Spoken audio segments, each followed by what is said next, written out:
ഈ വാർത്താ ദിനത്തിലെ പ്രധാന റിപ്പോർട്ടുകളുമായി വാർത്താമഴ ആരംഭിക്കുന്നു. ഞാൻ എസ് വിജയകുമാർ. ലോക്സഭാ തെരഞ്ഞെടുപ്പ് 3 ഘട്ടം പിന്നിടുമ്പോഴാണ് കോൺഗ്രസിനെ പ്രതിരോധത്തിലാക്കി സാം പിത്രോദയുടെ പരാമർശം ചർച്ചയാകുന്നത്. രാജ്യത്തെ വൈവിധ്യത്തെക്കുറിച്ച് സംസാരിക്കുമ്പോഴാണ് ദക്ഷിണേന്ത്യയിലുള്ളവർ ആഫ്രിക്കക്കാരെ പോലെയെന്നും വടക്കു കിഴക്കുള്ളവർ ചൈനക്കാരെ പോലെയെന്നും സാം പിത്രോദ പറഞ്ഞത്. പരാമർശം BJP രാഷ്ട്രീയ ആയുധമാക്കുകയും പ്രധാനമന്ത്രി തെരഞ്ഞെടുപ്പ് റാലിയിൽ അത് ഉയർത്തുകയും ചെയ്തതോടെ കോൺഗ്രസ് അപകടം മണത്തു. സാം പിത്രോദയുടെ നിലപാട് കോൺഗ്രസ് നേതാക്കൾ തള്ളി. കാണാം ഇന്നത്തെ ലീഡ് സ്റ്റോറി.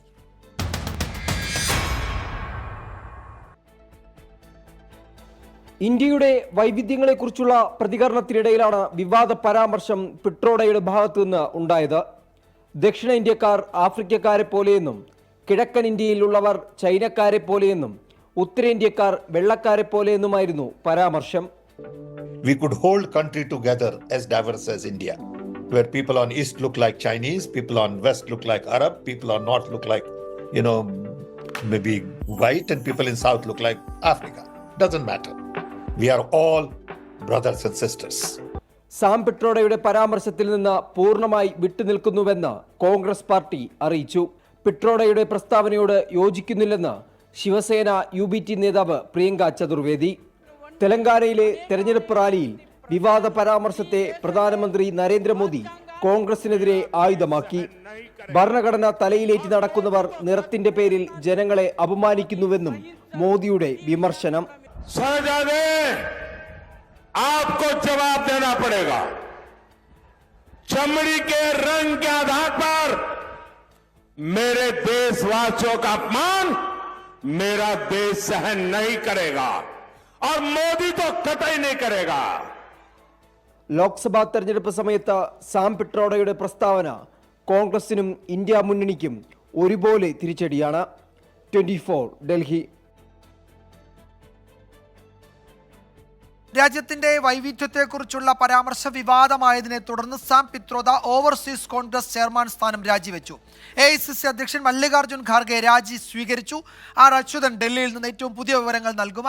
അച്യുതൻ, നോക്കൂ, തെരഞ്ഞെടുപ്പിന്റെ വളരെ സുപ്രധാന ഘട്ടത്തിലാണ് സാം പിത്രോദയുടെ പരാമർശം കോൺഗ്രസിനെ പ്രതിരോധത്തിലാക്കുന്നത്. അതിലേതെങ്കിലും തരത്തിൽ ന്യായീകരണത്തിന് മുതിരാതെ സാം പിത്രോദ രാജിവെക്കുന്നു, കോൺഗ്രസ് രാജി സ്വീകരിക്കുന്നു. ഇന്ത്യ സഖ്യത്തിലെ മുഴുവൻ ഘടകകക്ഷികളും പിത്രോദയെ തള്ളിപ്പറയുന്നു. എന്താണ് ഇക്കാര്യത്തിൽ ഇനി നടക്കാൻ സാധ്യതയുള്ളത്? ഏതെങ്കിലും വിശദീകരണം സാം പിത്രോദയുടെ ഭാഗത്തുനിന്ന് ഉണ്ടായിട്ടുണ്ടോ ഇപ്പോൾ? വിജയകുമാർ, ഇതുവരെയും സാം പിത്രോദയുടെ ഭാഗത്ത് നിന്ന് അത്തരം വിശദീകരണങ്ങൾ ഈ പരാമർശവുമായി ബന്ധപ്പെട്ട് ഉണ്ടായിട്ടില്ല. മറിച്ച് പലയിടങ്ങളിൽ നിന്നും പല രാഷ്ട്രീയ പാർട്ടികൾ, ഇന്ത്യ മുന്നണിയുടെ ഭാഗമായിട്ടുള്ള രാഷ്ട്രീയ പാർട്ടികളുടെ ഭാഗത്തു നിന്നും അതുപോലെ തന്നെ BJPയും ഈ വിഷയത്തിൽ വിമർശനങ്ങൾ ഉന്നയിച്ചിരുന്നു. ഇന്ത്യ മുന്നണി അദ്ദേഹത്തിന്റെ പ്രസ്താവനയോട് യോജിക്കുന്നില്ല എന്ന് പല പാർട്ടികളും അഭിപ്രായവുമായി രംഗത്ത് വരുന്ന ഒരു സാഹചര്യമാണ് ഉണ്ടായത്. BJP ആകട്ടെ അദ്ദേഹത്തിനെതിരെ കർശന നടപടി കോൺഗ്രസ് പാർട്ടി സ്വീകരിക്കണം എന്നതടക്കമുള്ള ആരോപണങ്ങൾ മുന്നോട്ട് വെച്ചു. ഇന്ന് തെലങ്കാനയിലെ പ്രചാരണ റാലിയിൽ പോലും പ്രധാനമന്ത്രി ആ വിഷയം ഉയർത്തി കോൺഗ്രസിനെ ആക്രമിക്കുകയാണ് ഉണ്ടായത്. അതായത് ഈ ഭരണഘടന തലയിലേറ്റി നടക്കുന്നവർ ജനങ്ങളെ നിറത്തിന്റെ പേരിൽ അപമാനിക്കുന്നു എന്നായിരുന്നു പ്രധാനമന്ത്രി നടത്തിയ വിമർശനം. അങ്ങനെ ആ വിമർശനങ്ങൾക്കെല്ലാം ഒടുവിലാണ് സാം പിട്രോഡ ഈ സ്ഥാനം, അതായത് ഓവർസീസ് കോൺഗ്രസിന്റെ ചെയർമാൻ സ്ഥാനം ഒഴിയുന്നത്. രാജിക്കത്ത് കോൺഗ്രസ് പാർട്ടി അധ്യക്ഷൻ മല്ലികാർജ്ജുൻ ഖാർഗെക്ക് നൽകുകയുണ്ട്. അദ്ദേഹം ആ രാജി സ്വീകരിക്കുകയാണ് ഉണ്ടായത്. കാരണം ഇന്ന് ഉച്ചയ്ക്ക് തന്നെ കോൺഗ്രസ് പാർട്ടി ആ നിലപാട് വ്യക്തമാക്കിയിരുന്നു.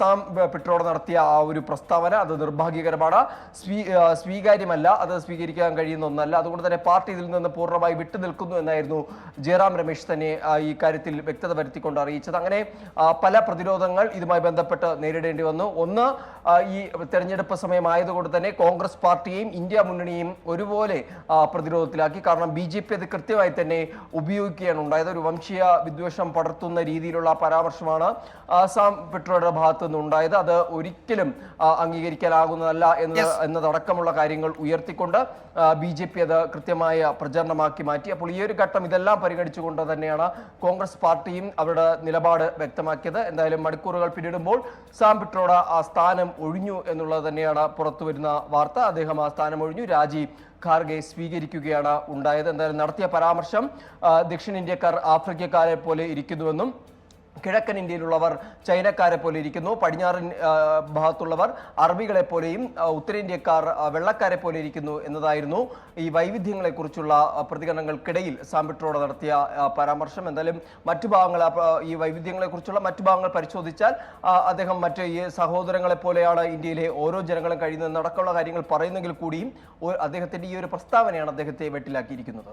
വിജയകുമാർ. യെസ്, കൂടുതൽ വഷളാകുന്നതിന് മുൻപ് തന്നെ Sam Pitroda overseas Congress chairman സ്ഥാനം രാജിവെച്ചിട്ടുണ്ട്.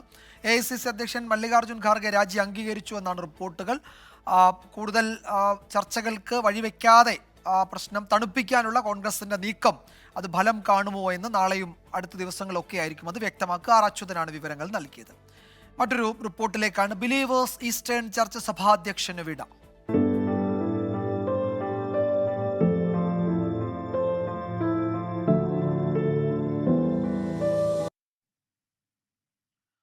ബിലീവേഴ്സ് ഈസ്റ്റേൺ ചർച്ച് സഭാധ്യക്ഷൻ അത്തനേഷ്യസ് യോഹാൻ മെത്രാപ്പൊലീത്ത അന്തരിച്ചു. അമേരിക്കയിലെ ടെക്സസിലെ ഡാലസിൽ പ്രഭാത സവാരിക്കിടെ വാഹനാപകടത്തിൽ പരിക്കേറ്റ അദ്ദേഹം ചികിത്സയിലായിരുന്നു. പെട്ടെന്നുണ്ടായ ഹൃദയാഘാതമാണ് മരണകാരണമെന്ന് ബിലീവേഴ്സ് ഈസ്റ്റേൺ ചർച്ച് വാർത്താക്കുറിപ്പിൽ അറിയിച്ചു. തുടർ നടപടികൾക്കായി എപ്പിസ്കോപ്പൽ സിനഡ് യോഗം ചേരും. മധു കൊട്ടാരക്കര ന്യൂജേഴ്സിയിൽ നിന്ന് വിവരങ്ങൾ നൽകും. മധു കൊട്ടാരക്കര, എപ്പോഴായിരുന്നു അദ്ദേഹത്തിന്റെ അന്ത്യം? ഈ എപ്പിസ്കോപ്പൽ സിനഡ് ചേർന്ന് തുടർ നടപടികൾ തീരുമാനിക്കുമെന്നാണ് സഭാ നേതൃത്വം അറിയിച്ചത്. എപ്പോൾ അതിന്റെ തുടർ നടപടികൾ സംബന്ധിച്ചുള്ള വിവരങ്ങൾ ലഭ്യമാകും? ഏറ്റവും പുതിയ വിവരങ്ങൾ എന്തൊക്കെയാണ്? വിജയം ഇന്നലെ പ്രഭാത നടത്തത്തിനിടയിലാണ് വാഹനം ഇടിച്ച് ഡോക്ടർ KP ഓനാൻ എന്നറിയപ്പെടുന്ന അത്തനേഷ്യസ് യോഹാൻ മെത്രാപ്പൊലീത്ത ആശുപത്രിയിൽ അഡ്മിറ്റ് ചെയ്യേണ്ട ഒരു അവസ്ഥ വന്നത്. അന്നേരം തന്നെ ലിഫ്റ്റ് ചെയ്താണ് ഡാലസിലെ മെത്തഡിസ്റ്റ് ആശുപത്രിയിൽ എത്തിക്കുകയും അടിയന്തര ശസ്ത്രക്രിയയ്ക്ക് വിധേയനാക്കുകയും ചെയ്തു. ഏറെ വൈകി നമുക്ക് ഈ ശസ്ത്രക്രിയ വിജയകരമാണെന്നുള്ള റിപ്പോർട്ടുകൾ വന്നെങ്കിലും ഈ രക്തസ്രാവം പൂർണ്ണമായി പിടിച്ചു നിർത്തുവാൻ സാധിക്കാത്ത ഒരവസ്ഥയുണ്ടെന്ന് ഇന്നലെ രാത്രി തന്നെ റിപ്പോർട്ടുകൾ ഉണ്ടായിരുന്നു. ഇന്ന് അല്പം മണിക്കൂറുകൾക്ക് മുമ്പാണ് അദ്ദേഹത്തിന്റെ മരണ വാർത്ത നമ്മെ തേടിയിരിക്കുന്നത്. ഇപ്പോൾ അവരുടെ യോഗം നടന്നുകൊണ്ടിരിക്കുകയാണ്. ശവസംസ്കാര ശുശ്രൂഷകളും അത് എവിടെയായിരിക്കും, അമേരിക്കയിലാണോ അല്ലെങ്കിൽ ഇന്ത്യയിലാണോ എന്നുള്ളതിനെ പറ്റിയൊക്കെ ഉള്ള ഒരു തീരുമാനം ഇവരുടെ ഈ യോഗം കഴിഞ്ഞതിന് ശേഷം മാത്രമേ നമുക്ക് അറിയുവാൻ സാധിക്കുകയുള്ളൂ. ഇപ്പോൾ ഡാലസിലെ ബിലീവേഴ്സ് ക്യാമ്പിൽ അവരുടെ ഈ യോഗം നടക്കുന്നുണ്ട്. അതുപോലെ തന്നെ ഇന്ത്യയിൽ നിന്നും സഭയുടെ ഉന്നത സ്ഥാനങ്ങളിലുള്ള ആൾക്കാരും അമേരിക്കയിലേക്ക് യാത്ര തിരിച്ചിട്ടുണ്ടെന്നുള്ള വിവരങ്ങളാണ് ഇപ്പോൾ നമുക്ക് ലഭ്യമാകുന്നത്. VK. യെസ്, മധു കൊട്ടാരക്കരയാണ് ന്യൂജേഴ്സിയിൽ നിന്ന് വിവരങ്ങൾ നൽകിയത്. തുടർ നടപടികൾ സംബന്ധിച്ച് തീരുമാനമെടുക്കേണ്ടത് എപ്പിസ്കോപ്പൽ സിനഡാണ്. സിനഡിന് ശേഷമായിരിക്കും അദ്ദേഹത്തിൻ്റെ സംസ്കാര ചടങ്ങുകളൊക്കെ സംബന്ധിച്ചുള്ള വിവരങ്ങൾ ലഭ്യമാകുക. അത് വൈകാതെ അത് സംബന്ധിച്ച് അറിയിപ്പുണ്ടാകുമെന്ന് സഭാ നേതൃത്വം അറിയിച്ചിട്ടുണ്ട്. പെട്ടെന്നുണ്ടായ ഹൃദയാഘാതമാണ് മരണകാരണമെന്നാണ് സഭാ നേതൃത്വം അറിയിച്ചത്. അദ്ദേഹത്തിന് പ്രഭാത സവാരിക്കിടെ ഡാലസിൽ വെച്ച് വാഹനാപകടത്തിൽ പരിക്കേറ്റിരുന്നു. ആശുപത്രിയിൽ വളരെ ഗുരുതരാവസ്ഥയിലായിരുന്നു. പക്ഷേ ജീവിതത്തിലേക്ക് മടങ്ങി വരും എന്ന പ്രതീക്ഷ ഇടയ്ക്കുണ്ടായിരുന്നു. ആ നിലയിലായിരുന്നു സഭാ നേതൃത്വം ചില വിശദീകരണങ്ങൾ നൽകിയത്. പക്ഷേ പെട്ടെന്ന് ഹൃദയാഘാതം ഉണ്ടാവുകയും മരണകാരണമാവുകയും ചെയ്തു എന്നാണ് ബിലീവേഴ്സ് ഈസ്റ്റേൺ ചർച്ച് വാർത്താക്കുറിപ്പിൽ അറിയിച്ചിരിക്കുന്നത്. മറ്റ് റിപ്പോർട്ടുകളിലേക്ക് വാർത്താമഴ കടക്കുകയാണ്. യാത്രക്കാരെ വലച്ച് എയർ ഇന്ത്യ.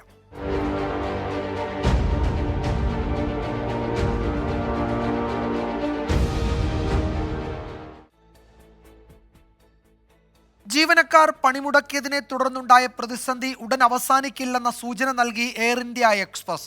വരും ദിവസങ്ങളിൽ സർവീസ് നടത്തുന്ന വിമാനങ്ങളുടെ എണ്ണം കുറയ്ക്കുമെന്ന് കമ്പനി അറിയിക്കുന്നു. ജീവനക്കാർക്ക് air India express CEO Alok Singh എഴുതിയ കത്തിലാണ് ഇക്കാര്യം വ്യക്തമാക്കിയത്. ജീവനക്കാർ പണിമുടക്കിയതിനെ തുടർന്ന് UAE-യിൽ നിന്നുള്ള കൂടുതൽ എയർ ഇന്ത്യ എക്സ്പ്രസ് വിമാനങ്ങൾ റദ്ദാക്കിയിട്ടുണ്ട്. വ്യാഴം, വെള്ളി, ശനി, തിങ്കൾ ദിവസങ്ങളിൽ പുറപ്പെടേണ്ട വിമാനങ്ങളാണ് റദ്ദാക്കിയത്. ബൽറാം നെടുങ്ങാടി വിവരങ്ങൾ നൽകും ഡൽഹിയിൽ നിന്ന്. ബൽറാം, എന്തെങ്കിലും തരത്തിൽ ചർച്ചകളുടെ സാധ്യതയുണ്ടോ? ഏതെങ്കിലും ഒത്തുതീർപ്പിനുള്ള സാധ്യത കാണുന്നുണ്ടോ? സിഒയുടെ കത്തിൽ എന്താണ് പരാമർശിച്ചിരിക്കുന്നത്? വിജയകുമാർ, ഉടൻ തന്നെ ഒരു പ്രശ്നപരിഹാരത്തിനുള്ള സാധ്യത മുന്നിലില്ല എന്ന് തന്നെയാണ് കമ്പനിയുമായി ബന്ധപ്പെട്ട കേന്ദ്രങ്ങളിൽ നിന്ന് ലഭിക്കുന്ന വിവരവും ഒപ്പം തന്നെ കമ്പനിയുടെ തുടർ നീക്കങ്ങൾ പ്രത്യേകിച്ച് CEO തന്നെ ജീവനക്കാർക്ക് അയച്ച കത്തിലും വ്യക്തമാകുന്നത്. ഈ കത്തിൽ പ്രതിസന്ധി ഉടൻ അവസാനിക്കില്ല എന്ന വ്യക്തമായ സൂചനയാണ് നൽകുന്നത്. വരും ദിവസങ്ങളിൽ കൂടുതൽ സർവീസുകൾ വെട്ടിക്കുറയ്ക്കേണ്ടി വരും, വിമാന സർവീസുകളുടെ എണ്ണം കുറയ്ക്കേണ്ടി വരും എന്നാണ് ജീവനക്കാർക്ക് air India express CEO Alok Singh എഴുതിയ ഈ കത്തിൽ വ്യക്തമാക്കുന്നത്. ജീവനക്കാരുടെ സമരത്തെ തുടർന്ന് നേരത്തെ ഷെഡ്യൂൾ ചെയ്ത സർവീസുകൾ പൂർത്തിയാക്കാൻ കഴിയുന്നില്ല എന്നും ഈ ഒരു ഘട്ടത്തിൽ കൂടുതൽ സർവീസുകൾ കുറയ്ക്കുകയല്ലാതെ മറ്റു വഴിയില്ല എന്നുള്ളതുമാണ് കമ്പനിക്ക് മുന്നിലുള്ള പ്രതിസന്ധി.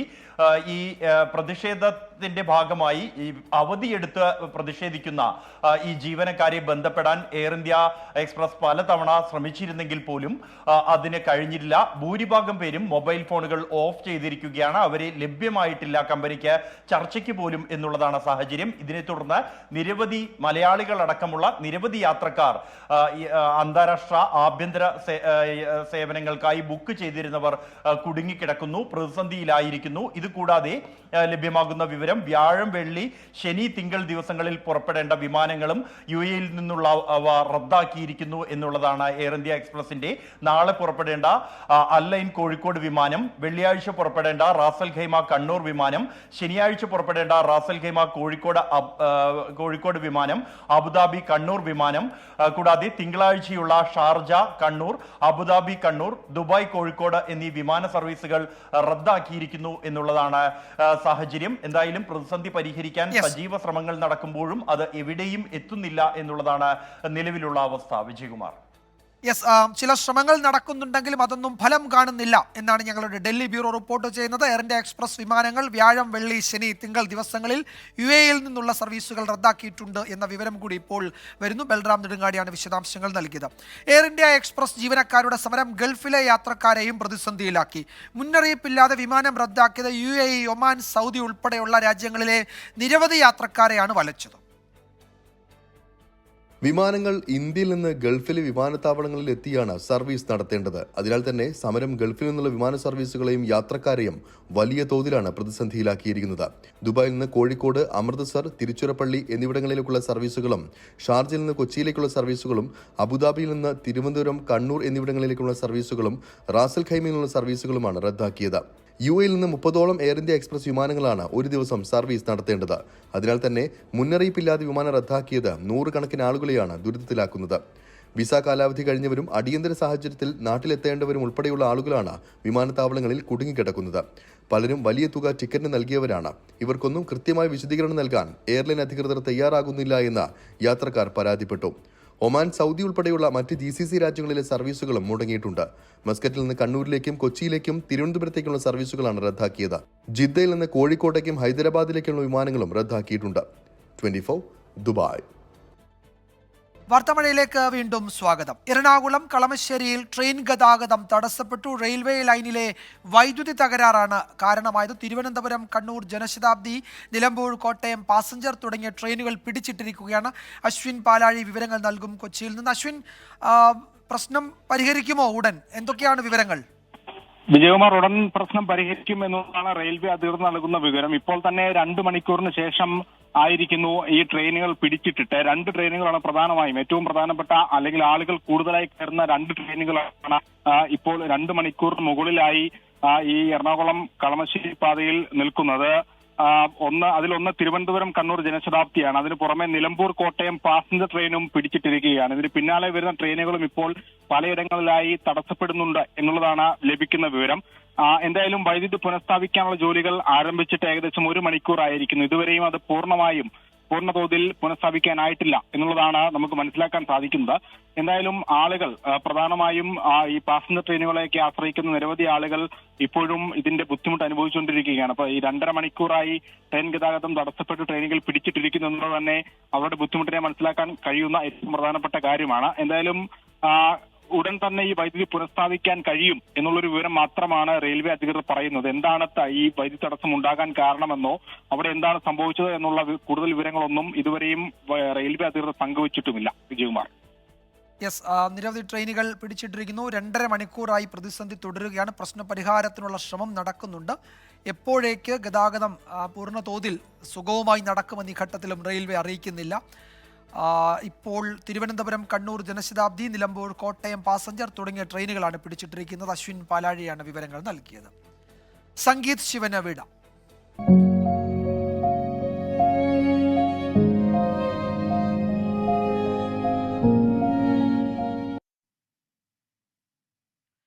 പ്രശസ്ത സംവിധായകനും ഛായാഗ്രാഹകനുമായ സംഗീത് ശിവൻ അന്തരിച്ചു. മുംബൈയിലെ കോകിലാബൻ ആശുപത്രിയിൽ ചികിത്സയിലിരിക്കെയായിരുന്നു അന്ത്യം. യോദ്ധ, നിർണയം, ഗാന്ധർവം തുടങ്ങി നിരവധി ഹിറ്റ് ചിത്രങ്ങളുടെ സംവിധായകനാണ്. ഹിന്ദിയിലും 8 സിനിമകൾ അദ്ദേഹം സംവിധാനം ചെയ്തിട്ടുണ്ട്. 1998 പുറത്തിറങ്ങിയ സോഡ് ആയിരുന്നു ബോളിവുഡിലെ ആദ്യ സംവിധാന സംരംഭം. തുടക്കകാലത്ത് ഡോക്യുമെന്ററി ചിത്രങ്ങളും ചെയ്തിരുന്നു. ജോണി എന്ന ചിത്രത്തിലൂടെ കുട്ടികൾക്കുള്ള മികച്ച ചിത്രത്തിനുള്ള സംസ്ഥാന ചലച്ചിത്ര പുരസ്കാരം സംഗീത് ശിവനെ തേടിയെത്തി. നാളെ രാവിലെ മുംബൈയിലെ വസതിയിൽ മൃതദേഹം എത്തിക്കും. വൈകിട്ട് 4-ന് മുംബൈയിലെ ഓഷിവാര ശ്മശാനത്തിലാണ് സംസ്കാര ചടങ്ങുകൾ. കാട്ടാന ആക്രമണത്തിൽ മാധ്യമപ്രവർത്തകന് ദാരുണാന്ത്യം.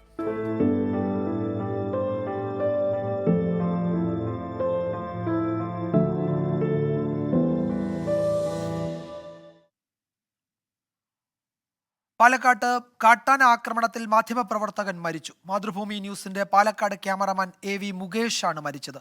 കാട്ടാനക്കൂട്ടം പുഴ മുറിച്ചു കടക്കുന്ന ദൃശ്യങ്ങൾ പകർത്തുന്നതിനിടെയായിരുന്നു ആക്രമണം. മരണത്തിൽ മുഖ്യമന്ത്രിയും വനമന്ത്രിയും അനുശോചിച്ചു.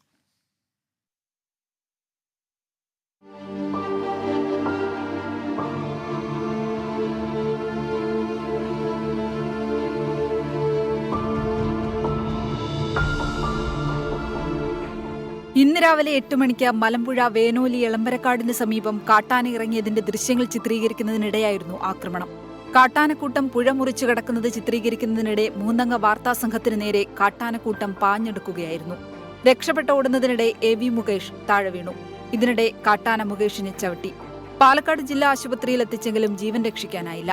മരണത്തിൽ മുഖ്യമന്ത്രി പിണറായി വിജയനും വനമന്ത്രി AK ശശീന്ദ്രനും അനുശോചിച്ചു. നമുക്ക് ഇനി ഇങ്ങനൊരു സംഭവം ഉണ്ടാകാൻ പാടില്ല. ഒരു പത്രപ്രവർത്തകനും നഷ്ടപ്പെടാനിടയാകരുത്.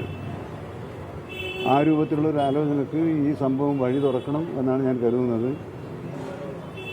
അദ്ദേഹത്തിനോടുള്ള ആദരാഞ്ജലികൾ ഒരിക്കൽ കൂടി രേഖപ്പെടുത്തുന്നു. മന്ത്രിമാരായ സജി ചെറിയാനും വീണ ജോർജും അനുശോചനം രേഖപ്പെടുത്തി. മുകേഷിന്റെ മരണം വേദനിപ്പിക്കുന്നതെന്ന് AICC ജനറൽ സെക്രട്ടറി KC വേണുഗോപാലും പ്രതികരിച്ചു. മുകേഷിനെ പോലെയുള്ളവരുടെ വളരെ സാഹസികമായ പ്രവർത്തനങ്ങൾ, അവരുടെ ജീവൻ നിലനിർത്തപ്പെടേണ്ട ആവശ്യകത നമ്മളെ ബോധ്യപ്പെടുത്തുന്നതാണ്. അകാലത്തിലുള്ള ഈ നിര്യാണത്തിൽ ഞാൻ അങ്ങേയറ്റത്തെ അനുശോചനം രേഖപ്പെടുത്തുകയും ചെയ്യാണ്. 1 വർഷമായി മാതൃഭൂമി ന്യൂസിന്റെ പാലക്കാട് ക്യാമറാമാനായി ജോലി ചെയ്യുന്ന AV മുകേഷ് ഏറെക്കാലം ഡൽഹിയിലും പ്രവർത്തിച്ചിട്ടുണ്ട്. മലപ്പുറം പരപ്പനങ്ങാടി ചെട്ടിപ്പടി സ്വദേശി അവത്താൻ വീട്ടിൽ ദേവിയുടെയും പരേതനായ ഉണ്ണിയുടെയും മകനാണ്. മൃതദേഹം പോസ്റ്റ്മോർട്ടം നടപടികൾക്ക് ശേഷം ബന്ധുക്കൾക്ക് വിട്ടുനൽകും. 24 പാലക്കാട്. വാർത്താമഴ തുടരുന്നു. വിജയത്തിളക്കത്തിൽ വിദ്യാർത്ഥികൾ.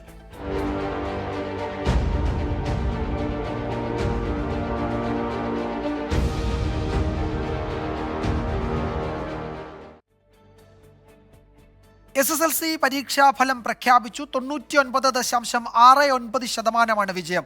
മുൻ വർഷത്തേക്കാൾ വിജയ ശതമാനത്തിൽ നേരിയ കുറവുണ്ട്. 71,831 വിദ്യാർത്ഥികൾ എല്ലാ വിഷയങ്ങൾക്കും A+ ഗ്രേഡ് നേടി. സേ പരീക്ഷ മെയ് 28 മുതൽ നടക്കുമെന്ന് വിദ്യാഭ്യാസ മന്ത്രി വി ശിവൻകുട്ടി അറിയിച്ചു. 4,27,153 വിദ്യാർത്ഥികൾ പരീക്ഷ എഴുതിയതിൽ 4,25,563 പേർ ഉപരിപഠനത്തിന് അർഹത നേടി. കഴിഞ്ഞ വർഷത്തേക്കാൾ വിജയ ശതമാനത്തിൽ 0.01% കുറവുണ്ടായി. 71,831 വിദ്യാർത്ഥികൾക്ക് എല്ലാ വിഷയങ്ങൾക്കും A+ ഗ്രേഡ് ലഭിച്ചു. കഴിഞ്ഞ വർഷത്തേക്കാൾ 3,227 വർധനയാണ് ഈ വർഷമുണ്ടായത്. ഏറ്റവും കൂടുതൽ വിജയ ശതമാനം കോട്ടയം ജില്ലയിലാണ്, 99.92%. 100% വിജയത്തോടെ ഏറ്റവും ഉയർന്ന വിജയമുള്ള വിദ്യാഭ്യാസ ജില്ലയായി പാല മാറി. എല്ലാ വിഷയങ്ങൾക്കും A+ ഏറ്റവും കൂടുതലുള്ളത് മലപ്പുറം ജില്ലയിലാണ്. ഉന്നത വിദ്യാഭ്യാസത്തിന് യോഗ്യത നേടിയവരുടെ എണ്ണം 4,25,563.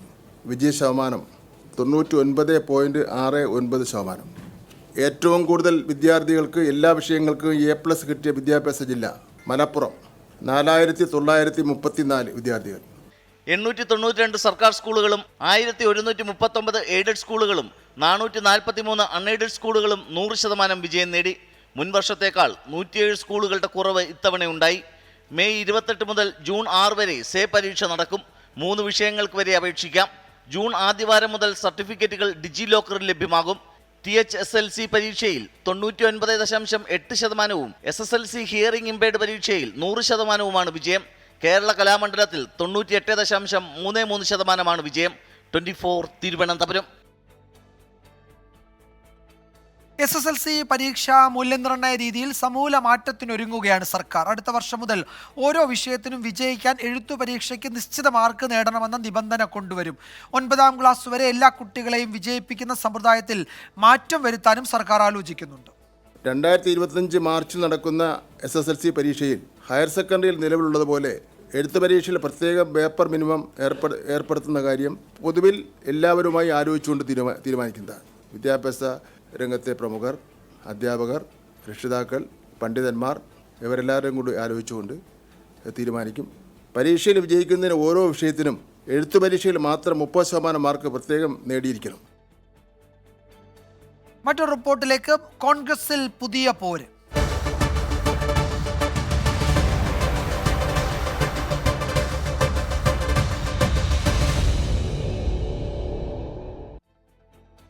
അനിശ്ചിതത്വങ്ങൾക്കൊടുവിൽ KPCC അധ്യക്ഷ സ്ഥാനത്തേക്ക് കെ സുധാകരൻ മടങ്ങിയെത്തിയതിന് പിന്നാലെ കോൺഗ്രസിൽ പുതിയ വിവാദം. ഇന്ദിരാഭവനിലെ സ്ഥാനമേറ്റെടുക്കൽ ചടങ്ങിൽ MM ഹസൻ പങ്കെടുത്തില്ല. ഹസന്റെ സാന്നിധ്യം ആവശ്യമായിരുന്നുവെന്നും ചുമതല കൈമാറാൻ വൈകിയത് പാർട്ടിക്കുള്ളിൽ ചർച്ച ചെയ്യുമെന്നും കെ സുധാകരൻ പറഞ്ഞു. മുതിർന്ന കോൺഗ്രസ് നേതാവ് AK ആന്റണിയെ വീട്ടിലെത്തി കണ്ട ശേഷമാണ് ഇന്ദിരാഭവനിലെത്തിയത്. KPCC ആസ്ഥാനത്ത് പ്രവർത്തകരുടെ ആവേശമായ വരവേൽപ്പ്.